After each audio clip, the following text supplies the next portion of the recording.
रामकृष्ण हरी शेतकरी बांधवांनो, आपण सध्या ज्वारीला या ठिकाणी स्प्रिंकलरद्वारे पाणी देत आहोत। सध्या आपण ज्वारीला हे दुसरे पाणी देत आहोत। सध्या ज्वारी ही फुट्या करण्याच्या अवस्थेमध्ये आहे। त्यासाठी आपण ज्वारीला सुरुवातीला थोडासा युरिया टाकून हे पाणी या ठिकाणी आपण स्प्रिंकलरद्वारे पाणी देत आहोत।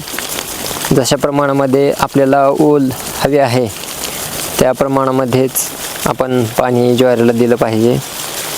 जास्त पाणी दिलं तर मुळकूज होण्याची शक्यता असते। त्यासाठी आपण 3 ते 4 तास या ठिकाणी एका ठिकाणी स्प्रिंकलर ठेवून ज्वारीला पाणी देत आहोत। आपली ज्वारी पेरल्यानंतर थोडीशी पातळ झाली होती। नंतर ज्वारीने जास्त फुटव्या कराव्या यासाठी आपण या ठिकाणी हिला युरिया टाकून थोडंसं पाणी देत आहोत। युरियामुळे फुटव्यांची संख्या ही वाढली जाते।